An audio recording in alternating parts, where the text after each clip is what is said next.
We are so excited for today.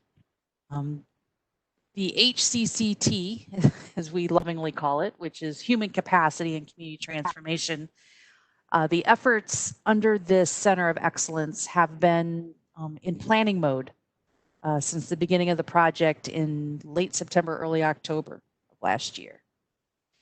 But as I like to say, HCCT is not a new project for community action by any stretch. And today's mini conference, I think, is really going to give us a chance to demonstrate, again, some of the reality of what we mean when we say human capacity and community transformation.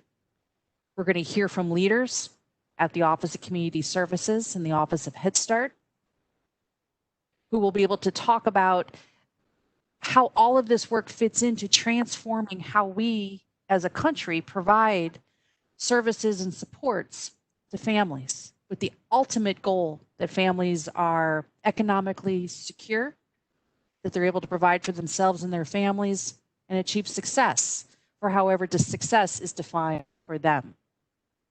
Many of you are very experienced community action professionals. You've learned to blend and braid dollars to achieve success. And we know that to create ultimate success, we're all going to need to work together. The public side, governmental side of the equation, the community-based provider, philanthropy, all sectors are going to need to come together through a public and private partnership to really affect change. And today we're going to hear from, again, some of our national leaders. We're going to hear from experts on the ground. We're going to hear from experts in philanthropy, and we want to hear from you.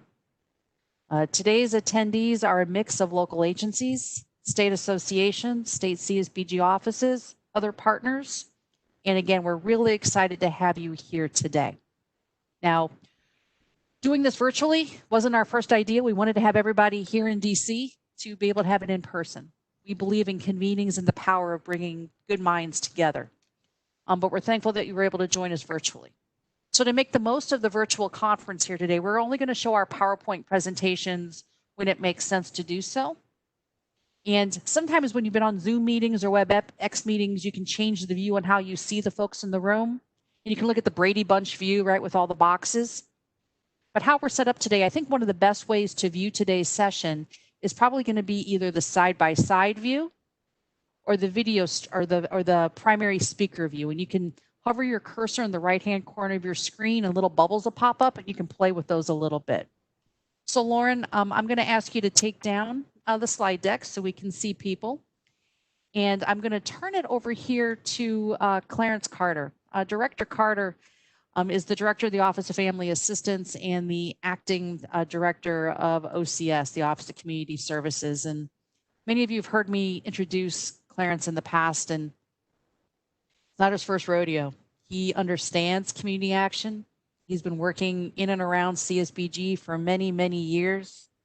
He has been a great partner since he's been part of OCS in my tenure here over the last few years. And his vision for how we transform America's safety net, I think, just aligns where community action sees ourselves going, how we transform our safety net, how we transform human services, how we transform the human services ecosystem. And Clarence, I'm just so happy that you're with us today, and I look forward to your remarks. Thank you for being with us. Denise, thanks so much. And I want to begin by thanking you for your partnership. I think since I was asked to assume these responsibilities, I think it was June of 18, we have forged a very strong working relationship in both the federal space and I will say the private space in trying to drive the issue of how our society addresses those experiencing social and economic vulnerability. And so I'm most appreciative for your openness to partner in this regard. And I would say good morning to everybody else. And I think that HCCT, as Denise said, does align very well with our vision of remaking the safety net. And I want to talk about that for just a bit. But before I do, I would say that HCCT is an outgrowth of a conversation we had in New Orleans at the Learning Conference in 2018, where we talked about this vision of remaking the safety net. And right away, then the partnership launched into this notion of let's look at innovation. Okay, let's look at how we are building human capacity and transforming communities. And so you have come to the first year anniversary of that, if you would, that sort of mining of what's going on in the field. And so I think that this is a perfect moment for reflection and taking what you've learned over this past year and sort of going back to go and saying, okay, now let's make sure that we're clear on our objectives and then setting our course for moving forward. So happy to be involved, engaged with you in this pursuit. So I want to talk for just a couple of minutes about, again, this vision of remaking the safety net. And folks, the basis of this is, and as Denise said, and she was gracious about it, she didn't tell you how old I am, but I've been in this stuff for quite a while. As she said, this is not my first rodeo, and I've had the blessing and good fortune of serving now 2 presidents, 4 governors, and a mayor, all in senior human services administration positions. And so I have a intimate understanding of the strengths, weaknesses, opportunities, and threats of the American safety net. And that time and experience has enabled me to, again, understand what we do right, what we do wrong, and what we can do better.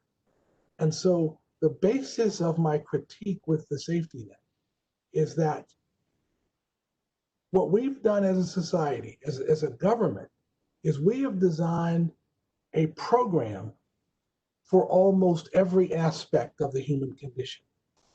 Whether that program address nutrition or housing or healthcare or cash or what have you, the federal government alone has authorized more than 80 distinct programs which all address some aspect of the human condition. The problem is that those programs were not architected from an overarching objective. They were each designed singularly to do something important for the human condition. But because they weren't designed with an overarching objective or construct, the programs weren't designed to work in conjunction with each other to achieve anything beyond the objective of the one program. And so in many ways, our safety net is schizophrenic, okay? In that the rules of one program will conflict directly with the rules of another, okay? We talk an awful lot about benefit cliffs and how if an individual, makes another penny or two, how it is they would then lose a significant benefit that penny that they earned, is not going to cover the loss in that, okay? And again, this all comes out of the fact that we didn't have an overarching objective, that we just built individual programs. So our remaking the safety net begins with the end in mind. And what we believe the end in mind ought to be is to grow as many economically and socially vulnerable individuals and families, grow them beyond the vulnerability, which has them need these vital public supports. And just a quick segue here, please know that we don't believe that you can accomplish that objective for everybody, okay?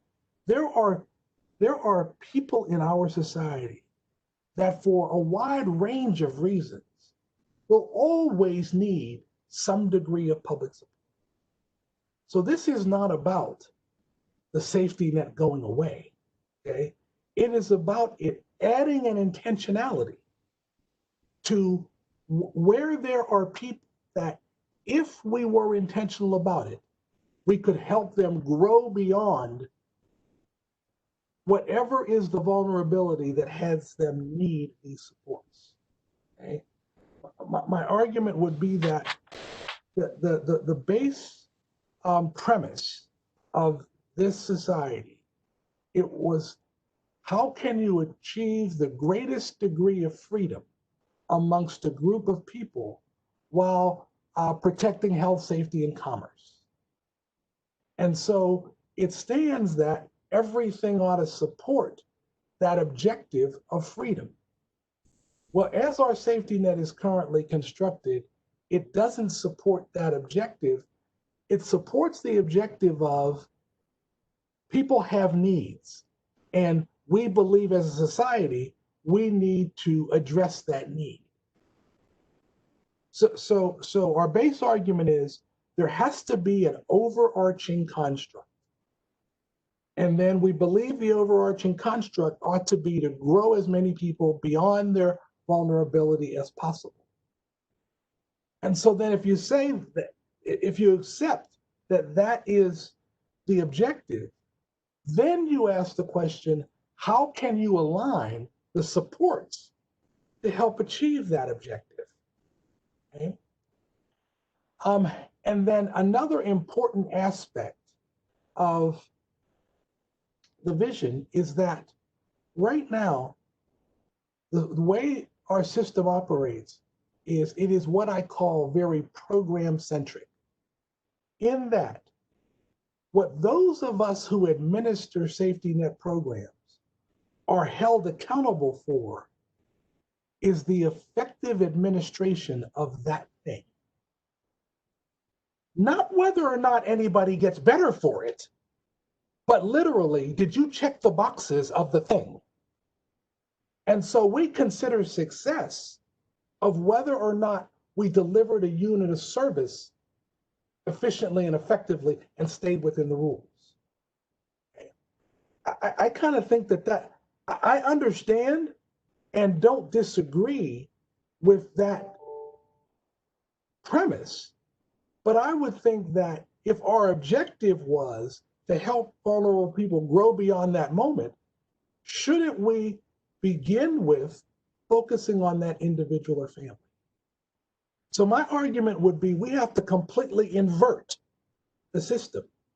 It shouldn't be program-centric.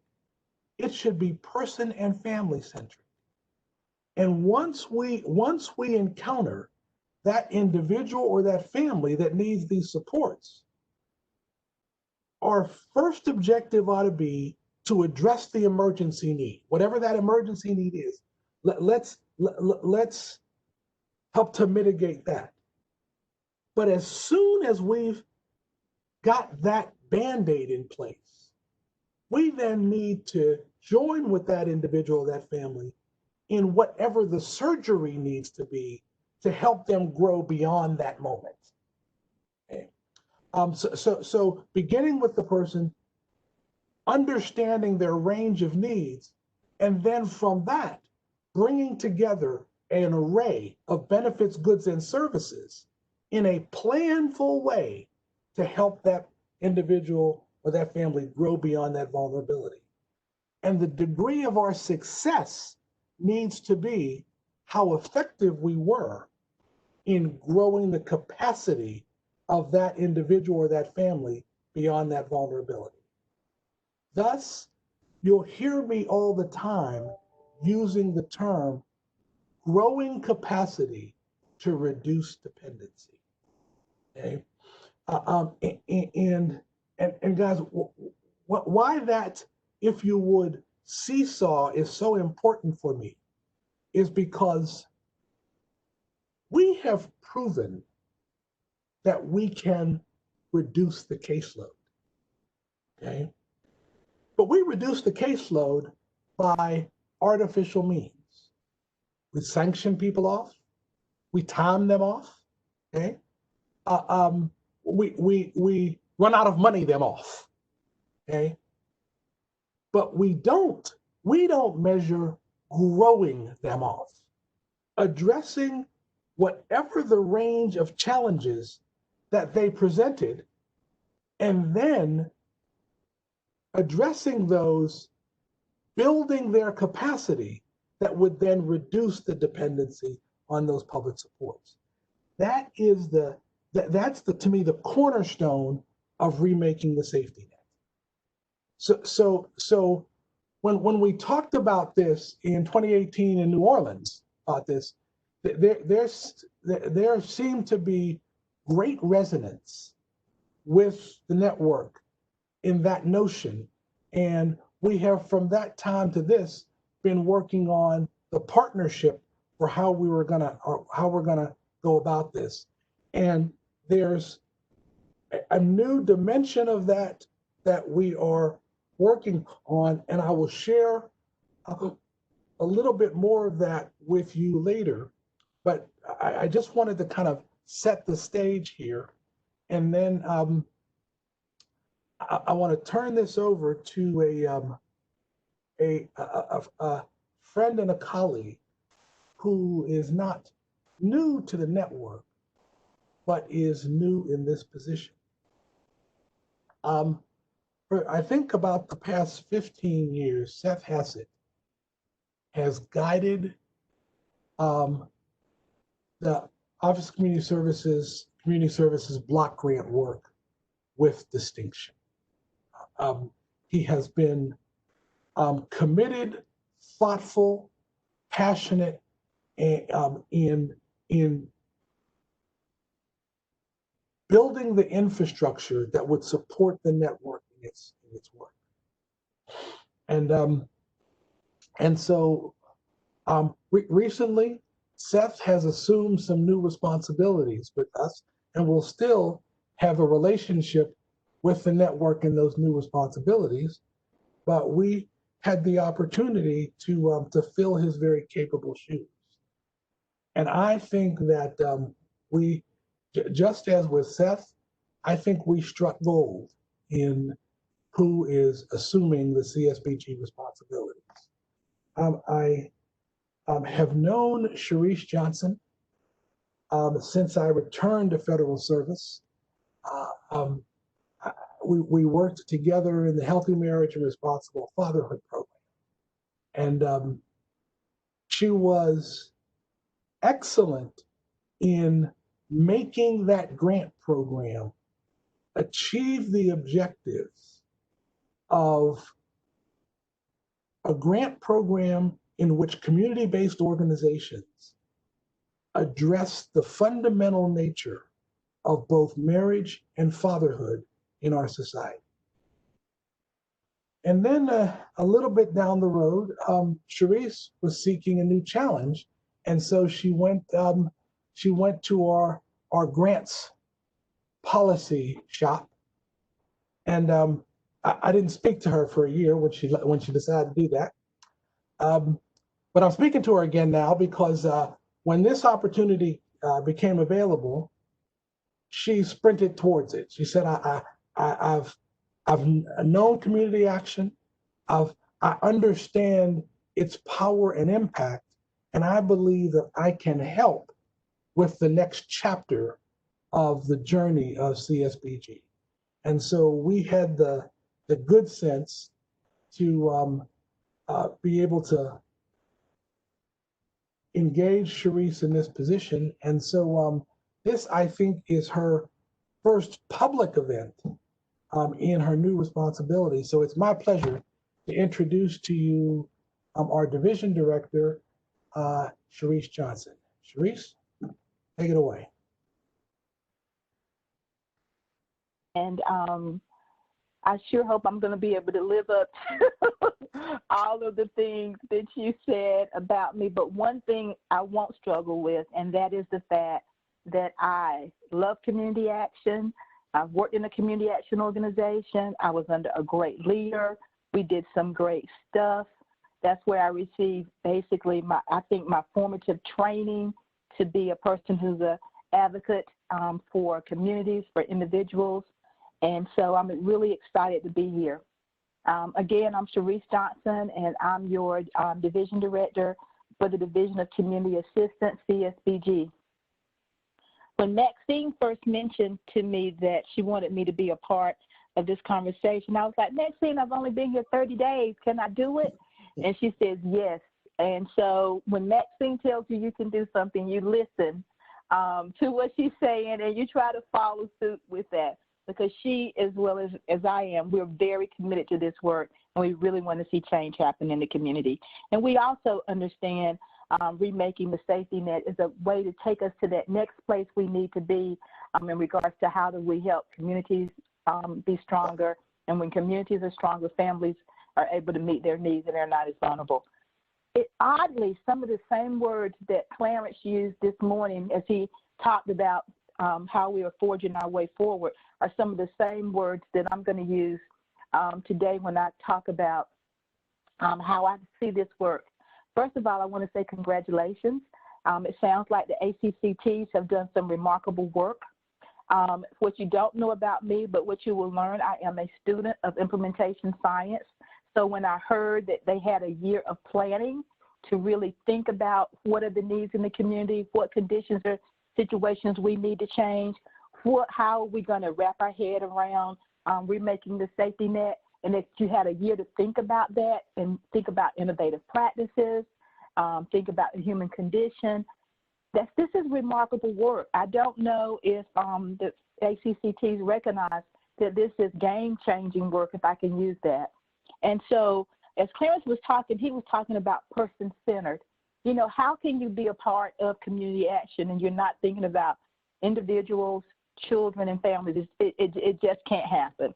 You know, so it has to be about the support to the community and how people who are in times in which poverty is such a big issue, they're not able to meet their basic needs, or they may need education and training, or they just may need safety systems wrapping around them to help them to navigate what's going on. How can that not make sense, and how can you be a part of community action if that's not a part of your DNA and who you are? So what you're going to hear me say is a part of the community action DNA. We want to change conditions and situations for communities and families. And so to me, there are about 3 or 4 things that I think I want to build on. One is, the question is being intentional about the work. If we're not intentional about the work, then we're not going to get the results that we hope to get. And Clarence talked about that shared objectives or shared goals. So, you know, it sounds like the HCCTs have had an opportunity to think about some of that. A year of planning is consistent with everything you hear in implementation science. Sometimes we don't have the luxury to have 12 months, but when we do, hopefully you take full advantage of those opportunities to come up with a plan that really makes sense. So being intentional, taking time to think about what you're trying to accomplish and the potential impact. The next thing is, to me, is acknowledging the implications. And that's like wonderful. If we do this well, this is what we should see. And so if we're thinking about you're being intentional through your planning, you're acknowledging the implications, you know, if the best world exists, this is what we should see. And you kind of along the way, that's on a continuum. So you'll know when things are not working out so well. But what do we want to see? That's where you start the celebration. Everybody's mind in regards to partners, everybody's thinking the same way. You've got shared goals and objectives. And so to me, that's really exciting work that you had a year to think about and acknowledge the implications for your community, for your region, for your state, or whatever, if we do our work really, really well. And then taking full advantage of that year of planning to come up with strategies and thinking and how you're going to start to measure. Now, I'm not talking about measure in regards to doing a research project But along the way, when you think about implications, you also are thinking about what are some indicators that we're doing well. You know, those things can be qualitative, they can be quantitative, but, you know, we kind of feel like something is happening good here and we see evidence of that. That's what keeps the community engaged. That's what keeps staff engaged. Families start to see that something different is happening and they're able to reach some of their goals. You know, what are some indicators along the way that you're doing a really good job? Based on what I've learned, one indicator is that you had a good year of planning. You're bringing partners to the table. You're thinking about the communities in which you're going to form these best practices or innovative approaches. So you're thinking about some of the indicators that something is going to happen good and we're going to see it along the way. So for me, that's like music to my ears. That's like, yes, we're being intentional. We're acknowledging the implications, and we have some little kind of soft indicators to tell us that we're making some progress. And then another thing is, are our community partners, are they vested? Are they the key, you know, who are the key stakeholders? And in implementation science, they always talk about drivers.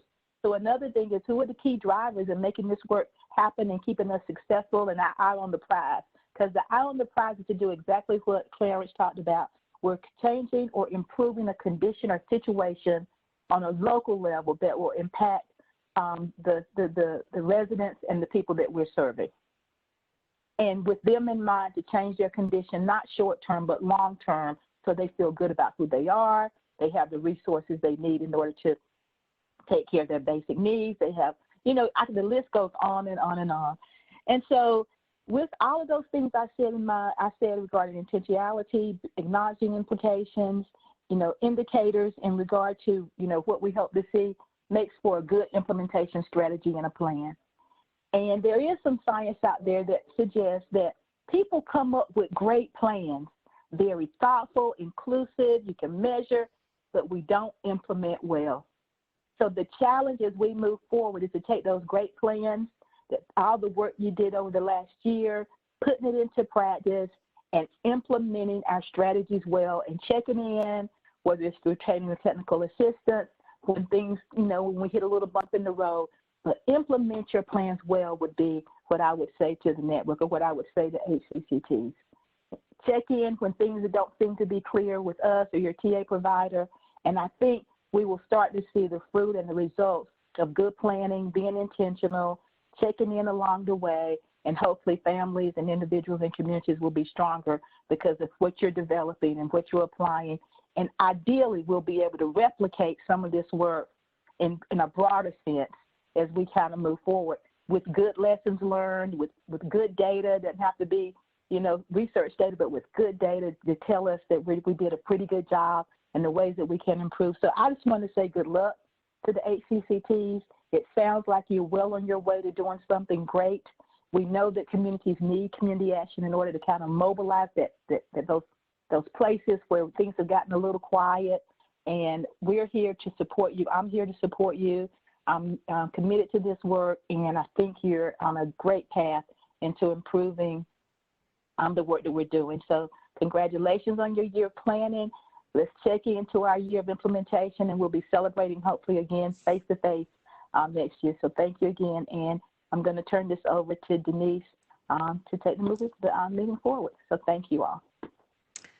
Thank you so much, Charisse. You're going to be you're going to be fantastic to work with. It sounds like I love your appreciation for the year of planning. I will say, a year ago, as we all get people together, we're like, really, a year of planning? We're going to get a year? Because you're right. Oftentimes we don't get that planning time.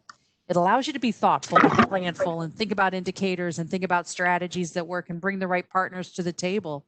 It's been a blessing to have that planning year. It always we were really grateful for that. And I think it's really going to pay off in the long term. We're putting out already documents and resources and tools that will help us in that implementation phase. So welcome, and we're so glad you're here. Clarence, a question did come in the chat, if you wouldn't mind me posing a few questions your direction.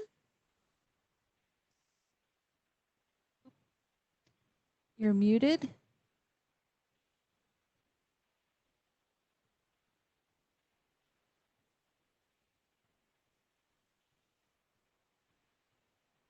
Denise, he may have stepped away for a second, so can we come back We sure a little can. bit later when he's back? Okay. Yeah, that's fine. Charisse, maybe you could talk a little bit about, you mentioned some key pieces around the importance of shared goals. I loved how you framed the indicators, right? The qualitative versus quantitative. And we're going to hear a little bit later from Dr. Raquel Hatter from the Kresge Foundation and two agencies who are really demonstrating what it means to help transform systems, especially in this moment of COVID and crisis. Can you talk a little bit more, since we struggle with that evidence piece? And I believe with you, it sounds like that both qualitative and quantitative data points matter. And in community action, process as well as some of those more typical outcomes that people like to frame up, but it gets challenging. Can you talk a little bit more about that? Well, I think so. I'm sure you all know that I've worked on a local level. I've also worked on a state level, and now I'm on a federal level. And what I've learned in regards to my time in the federal government is that we do great things, we have great thinking, but sometimes when we get a call from Congress or somewhere and they say, well, what kind of proof do you have that this was successful or it made a change or it made a difference? So it's caused me at this point in time in my career to say, why don't we have those things in mind from the beginning?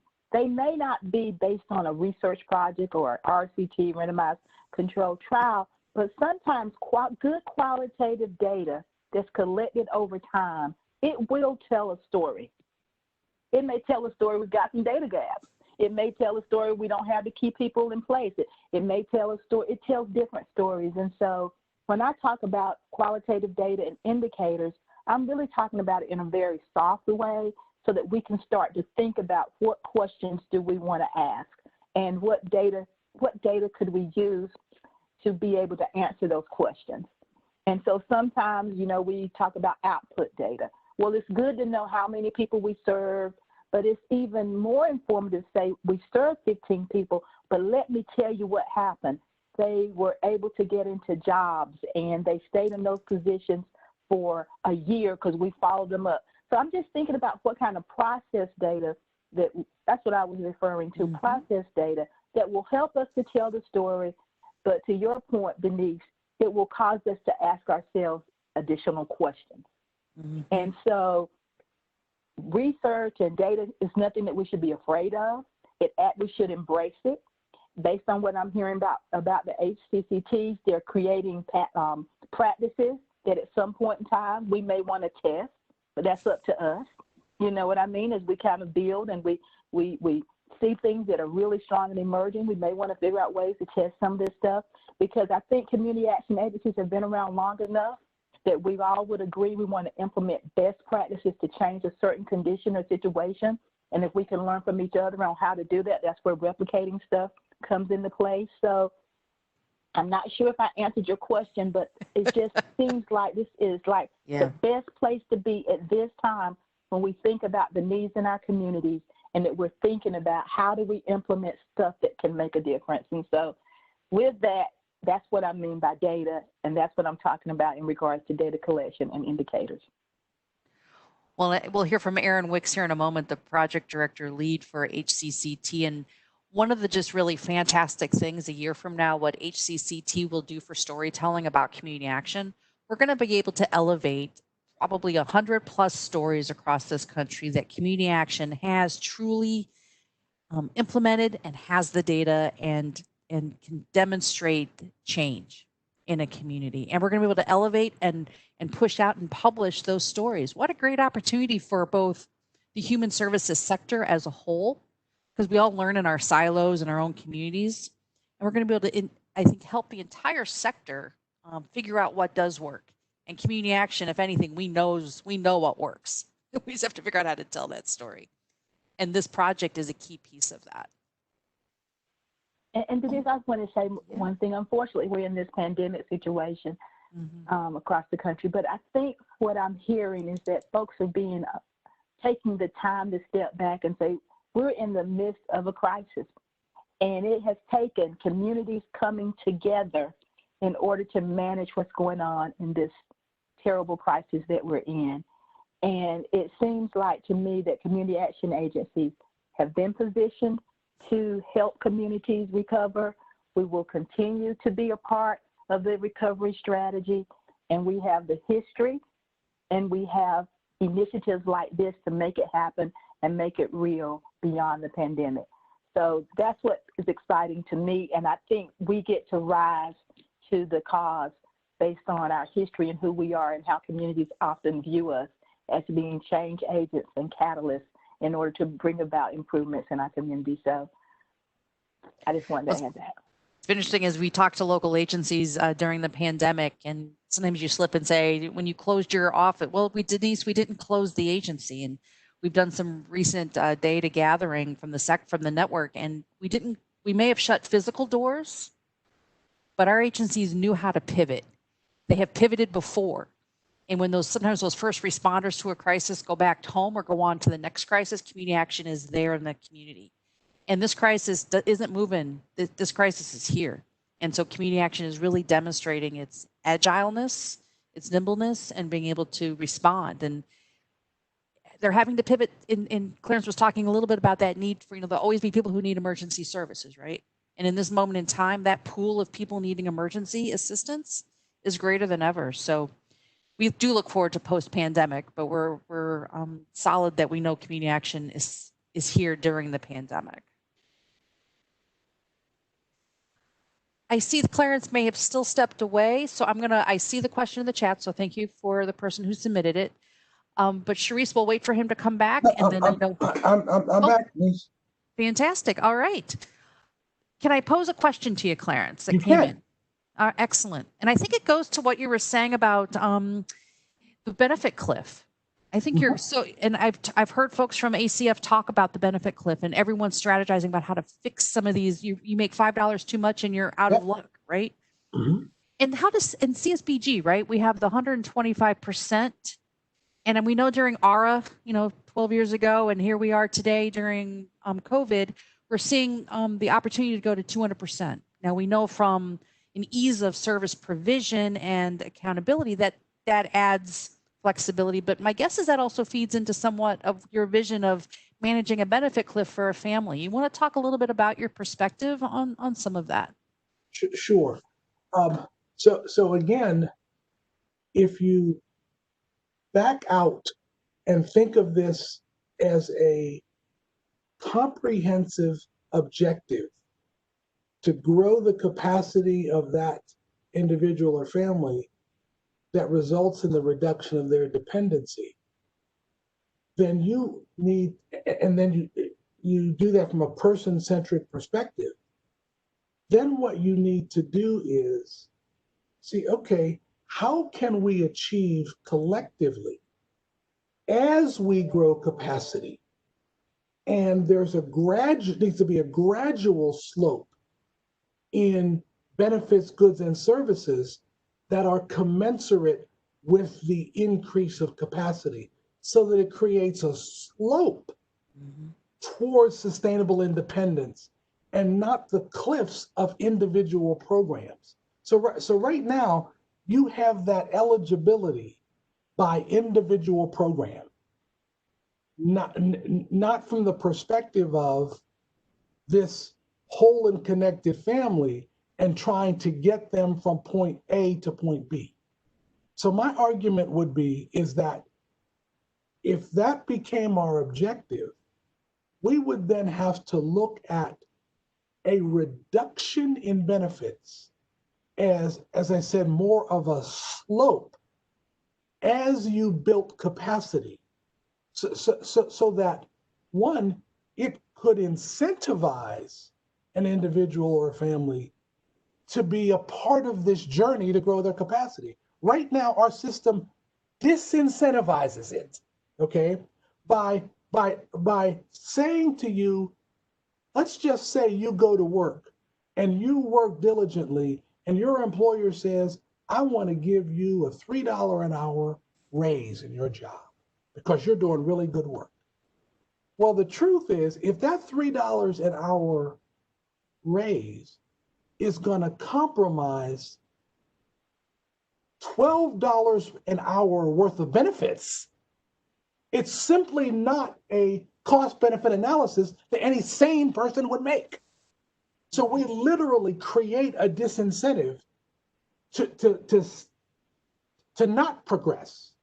So the idea is to, in this remaking the safety net, is to back out and begin with that end in mind, and then say, okay, how can we contour a set of benefits, goods, and services that will, again, gradually reduce as capacity grows.